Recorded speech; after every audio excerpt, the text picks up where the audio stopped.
दोस्तों, आज हम भारत फ्रांस संबंधों के बारे में डिस्कशन करेंगे। और ये टॉपिक जो है अभी आपके करंट में इम्पोर्टेंट है, क्योंकि 26 जनवरी को हमारे विशेष अतिथि जो थे वो फ्रांस के राष्ट्रपति महोदय थे और जयपुर भी वो विजिट करके गए। तो आपके आरएस मेंस में ये जो है भारत फ्रांस संबंध पूछे जाने की पूरी संभावना है। इसी प्रकार जो है यूपीएससी के लिए भी आपके इम्पोर्टेंट और बाकी एग्जाम में भी पूछा जा सकता है। तो भारत फ्रांस संबंधों की पृष्ठभूमि पहले हम देखेंगे किस तरीके से रही है, क्या रही है, और फिर प्रेजेंट टाइम में आपके हमारे जो संबंध है वो किस दिशा में जा रहे हैं। इन सारी चीज़ों के बारे में जो है इस क्लास में हम डिस्कशन करेंगे। तो अगर हम देखें भारत और फ्रांस संबंधों के बारे में, ठीक है, तो आपके ऐतिहासिक यात्रा आप सभी जानते हो। गणतंत्र दिवस के हमारे विशेष अतिथि महोदय थे इमैनुअल मैक्रोन, ठीक है। और भारत और फ्रांस के संबंधों की जो ऐतिहासिक पृष्ठभूमि है तो वो हम फ्रांस की क्रांति से ही देखते हैं, क्योंकि फ्रांस की जो क्रांति के आपके आदर्श थे वो कहीं न कहीं हमारे संविधान में सीधे तौर पर भी दिखाई देते हैं और अप्रत्यक्ष तौर पर भी दिखाई देते हैं। फ्रांस की क्रांति के जो आदर्श थे, जैसे आपके समानता, स्वतंत्रता, भ्रातृत्व की भावना, कानून का पृथक्करण, जो सेपरेशन ऑफ पावर था, मोंटेस्क्यू का आपके जो स्पिरिट ऑफ लॉज पुस्तक से लिया गया है। तो ये सारी चीज़ें आपके कहीं न कहीं फ्रांस की जो क्रांति उससे प्रभावित है। फिर फ्रांस की क्रांति ने हमारे राष्ट्रीय आंदोलन को भी प्रभावित किया, और जो है भारत के जो राष्ट्रीय आंदोलन के जो भी योगदान करता थे तो कहीं न कहीं जो है उन्होंने आपके इससे भी सीखा। तो ये सारी बातें हम यहाँ पे देखते हैं। इसी तरीके से 1947 से 1991 जब शीत युद्ध का दौर था तो उस समय हमारे जो संबंध थे वो आपके बहुत ज़्यादा प्रगाढ़ नहीं रहे, क्योंकि पश्चिमी देश यूएस वगैरह जो है आपके इन संबंधों को काफ़ी हद तक प्रभावित कर रहे थे। और कई ऐसे आपके नाभिकीय संयंत्र थे जहाँ पे नाभिकीय फ्यूल वगैरह, ईंधन वगैरह देने की भी बात थी, फ्रांस ने दी भी, लेकिन बाद में दबाव के कारण बंद भी कर दी गई। तो ये सारी चीज़ें जो है वो अपन यहाँ देखते हैं। 1991 के बाद भारत और फ्रांस संबंध मजबूत हुए, क्योंकि सोवियत संघ का पतन हो गया और आपके जो मार्केट इकोनॉमी, पूंजीवादी देश, इनका प्रभाव बढ़ने लगा। तो भारत को भी अपने आर्थिक विकास के लिए पश्चिमी देशों की सहायता पर निर्भर होना पड़ा। तो पश्चिमी देशों से हमारे संबंध जो है वो आपके मजबूत होने लगे। उसमें हम ITER देखते हैं, international thermo nuclear energy reactor, तो आपके फ्रांस में है, कडाचे फ्रांस के पास, और भारत भी जो है आपके इसका एक भागीदार माना जाता है। इसके बारे में अपन आगे डिटेल में डिस्कस करेंगे। इसी तरीके से जो आपके इंटरनेशनल सोलर अलायंस है 2015 में शुरू हुआ, जिसमें 116 देश भागीदार है और भारत और फ्रांस के द्वारा ही मुख्यतः इसको शुरू किया गया है। 1998 में हमारी स्ट्रेटेजिक पार्टनरशिप की शुरुआत हुई। आपके जैक शिराक उस समय फ्रांस के राष्ट्रपति थे आपके, और आपके फ्रांस के जो राष्ट्रपति उस समय से हुए जैक शिराक के बाद जो है आपके ओलांदे है, सार्कोजी है, और चौथे हैं वो आपके इमैनुअल मैक्रोन है। तो चार ही राष्ट्रपति अभी तक आपके फ्रांस के हुए 1998 के बाद से। तो उस समय हमारी सामरिक भागीदारी मान सकते हैं अपन, जो शुरुआत हुई 1998 में। 2000 में रूस के साथ भी हुई, और फिर बिल क्लिंटन भारत आए तो यूएस के साथ भी हमने सामरिक भागीदारी की तरफ आपके कदम बढ़ाने शुरू किए। तो पश्चिमी देशों में फ्रांस पहला था जिसने हमारे साथ स्ट्रेटेजिक पार्टनरशिप जो है वो आपके की। फिर उसके बाद यूएसए और इन देशों ने करना शुरू किया आपके। तो ये चीज़ें हम यहाँ देखते हैं। अंतर्राष्ट्रीय सौर गठबंधन की अगर अपन बात करें, सोलर अलायंस की, तो उसमें 2015 में ये पेरिस में जो आपके COP21 हुई उसमें भारत व फ्रांस द्वारा हस्ताक्षरित किया गया।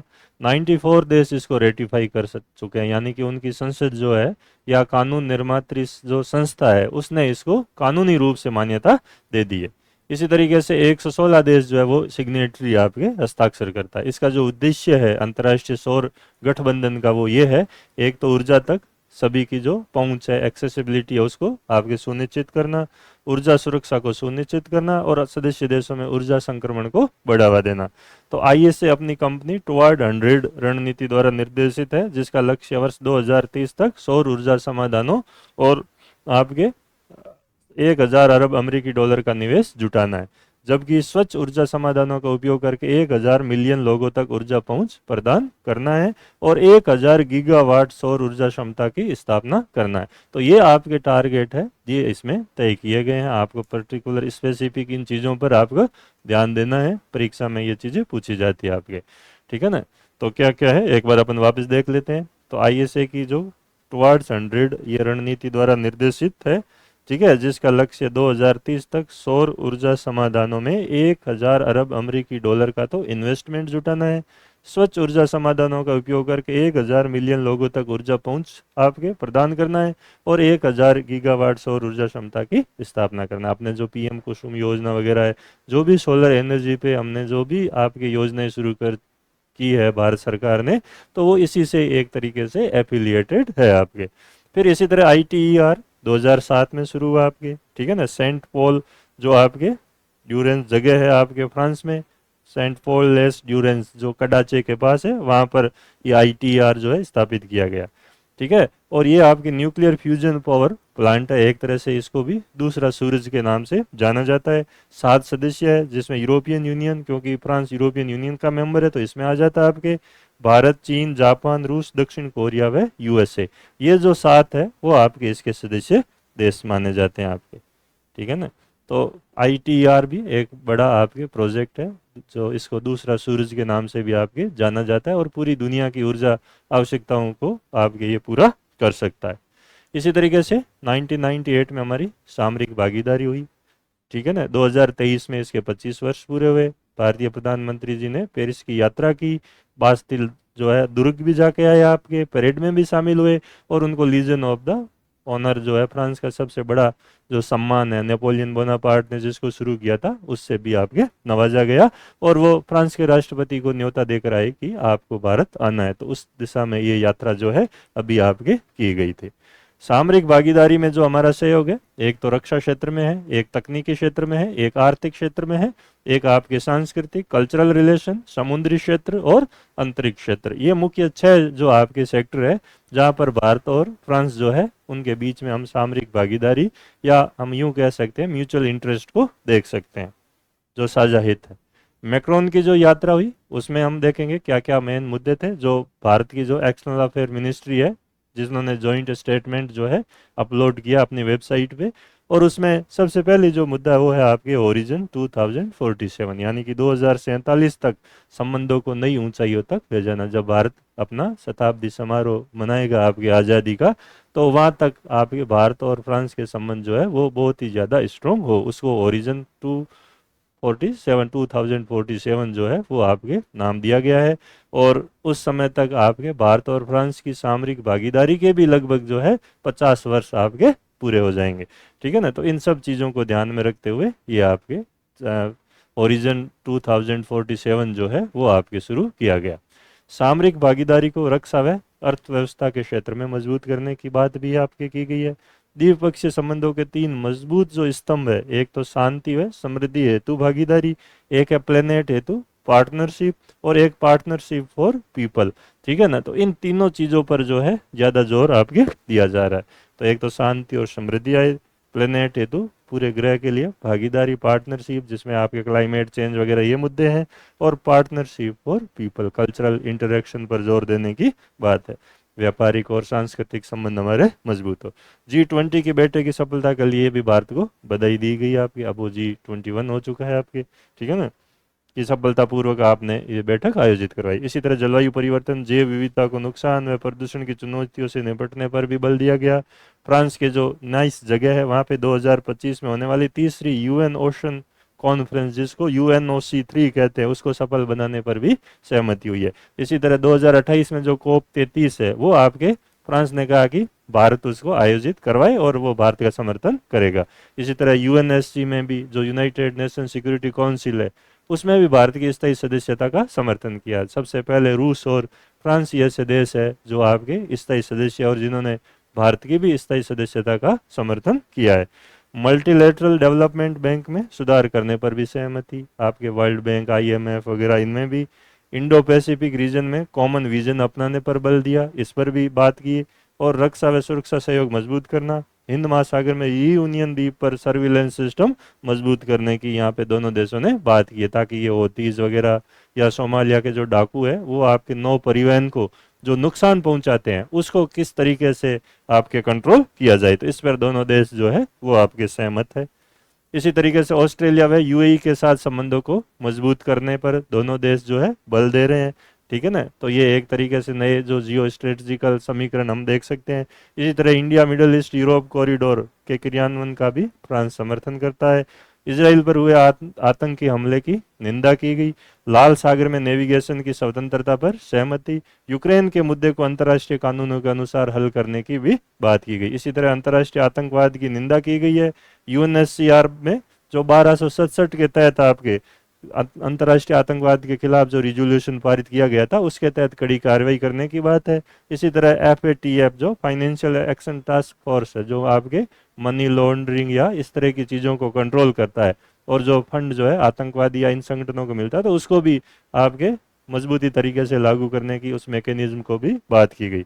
इसी तरह 2023 में लॉन्च किए गए स्ट्रेटजिक स्पेस डायलॉग को मजबूत बनाने पर भी आपके जोर देने की बात हुई है। फिर आपके मुद्दा दोनों देशों ने जो सहयोग का उठाया वो है साइबर इंफ्रास्ट्रक्चर को मजबूत करना, डिजिटल पब्लिक इंफ्रास्ट्रक्चर को मजबूत करना और आर्टिफिशियल इंटेलिजेंस के उपयोग को बढ़ाना। इसी तरह जो हमारा जैतपुर महाराष्ट्र में जो न्यूक्लियर प्लांट है उसमें फ्रांस सहयोग कर रहा है आपके न्यूक्लियर फ्यूल के लिए। फिर जो आपके इंटरनेशनल सोलर अलायंस है के कार्य पर संतुष्टि व्यक्त की है और सेनेगल में सोलर एकेडमी का समर्थन किया जो आईएसए के तहत ही आपके अफ्रीका के देश में आपके बनाई गई है। इसी तरह भारत यूरोपियन यूनियन जो मुक्त व्यापार समझौता है जिस पर अभी आपके कल ही बात चली है तो इसको आपके फ्रांस चाहता है कि जल्दी से जल्दी पूरा हो, जिसमें औषधि वगैरह इन क्षेत्र में भी जो है दोनों देशों के बीच में और सहयोग मजबूत हो और व्यापार भी बढ़े। इसी तरीके से एयरबस व टाटा के बीच में दोनों के बीच में भी सहयोग का दोनों देशों ने स्वागत किया है, ठीक है ना, ताकि यहाँ पर जॉइंट वेंचर है और भारत में भी जो एयरक्राफ्ट वगैरह बनाई जा रही है आपके टाटा कंपनी के तहत रक्षा मामलों में भी, तो उसमें भी सहयोग को बढ़ाने पर जोर दिया गया। इसी तरह ब्लू इकोनॉमी जो समुद्री अर्थव्यवस्था है उसमें और ओशन गवर्नेंस पर भी सहयोग की आपके बात हुई है। और 2026 में भारत फ्रांस जो है वो ईयर ऑफ इनोवेशन के तौर पे इसको सेलिब्रेट करेंगे, तो इस पर भी जो है दोनों देशों ने आपकी सहमति जताई है। तो ये मुद्दे हैं। इसी तरीके से जयपुर विजिट जो है वो आपके एक तरीके से आर्टिस्टिक यानी कलात्मक सामाजिक व आर्थिक महत्व है उसको दिखाती है। पर्टिकुलर कला व हस्तशिल्प क्षेत्र को इससे बढ़ावा मिलेगा और फ्रांस भी हमारे हैंडीक्राफ्ट के लिए एक बड़ा डेस्टिनेशन है, तो उसमें भी जो है संबंध और आपके मजबूत होने की संभावना है। इसी तरह यूपीआई जो है हमारा जो यूनिक आपके पेमेंट है उसको एफिल टावर से संचालित किया गया और मार्शेली में एक भारत का वाणिज्यिक दूतावास होगा, कॉन्सुलेट जो आपके जनरल है वो खोला जाएगा, पर्टिकुलर जो भूमध्य सागर के तट पर बंदरगाह है मार्शेली। इसी तरीके से India France defence industrial road map भी आपके जारी किया गया है भारत और फ्रांस के बीच में, और उसमें रक्षा क्षेत्र में किस तरीके से सहयोग को बढ़ावा दिया जाएगा इस पर बात है आपकी। को डिजाइन एंड को development of military hardware space cooperation को भी बढ़ावा देना। उसमें टाटा व एयरबस के मध्य जो आपके H125 श्रेणी के हेलीकॉप्टर को लेकर सहमति हुई है। बड़ोदरा गुजरात में इसका निर्माण होगा और इसी तरह से लीप 1B इंजन पर भी सहमति हुई है, तो ये भी आपके भारत में इनका निर्माण किया जाएगा। रूस के बाद फ्रांस भारत का दूसरा सबसे बड़ा रक्षा आपूर्तिकर्ता देश अब हो चुका है आपके, और पनडुब्बियों व राफेल फाइटर जेट जो है वो भारत ने फ्रांस से लिए हैं। इसी तरीके से 6 स्कॉर्पियन सबमरीन जिसको P-75 है वो भी हमने लिए आपके, ठीक है ना। तो ये आपके अब जो है यहाँ पे दूसरे की जगह तीसरा आपके सप्लायर बन गया है, पहले दूसरा था अब तीसरा हो गया। इसी तरीके से C-295 टेक्निकल ट्रांसपोर्ट एयरक्राफ्ट जो है वो बड़ोदरा में टाटा और एयरबस जो है वो आपके मिलकर बनाएंगे। तो ये सारे मुद्दे हैं। आर्थिक मामलों में दोनों देशों के बीच में सहयोग हम देखते हैं। फ्रांस भारत में 11वां सबसे बड़ा निवेशक या इन्वेस्टर जो है देश है। अंतरिक्ष में हम देखते हैं इसरो है, CNES जो है फ्रांस की जो स्पेस कंपनी आपके उसके बीच में सहयोग है।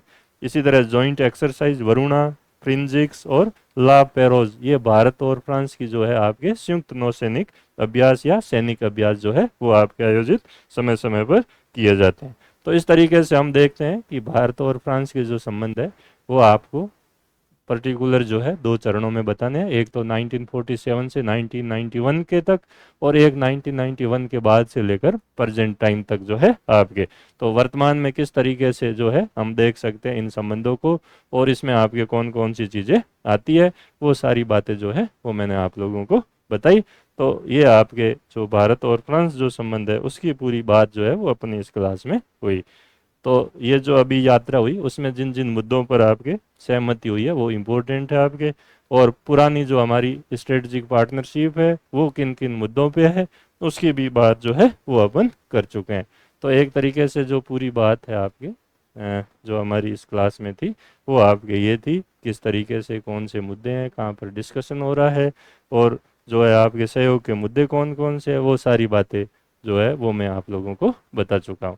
तो भारत और फ्रांस संबंध जो है उसमें हमने पूरी डिटेल में चीज़ें पढ़ी आपके, और आगे जो है आपके हमारी जो क्लास होगी उसमें इसी तरीके के अपन मुद्दे लेकर शामिल होंगे, जिससे आप लोगों का भी ज्ञान वर्धन हो और एग्जाम में भी आप लोगों की चीज़ें काम आए। ठीक है, थैंक यू।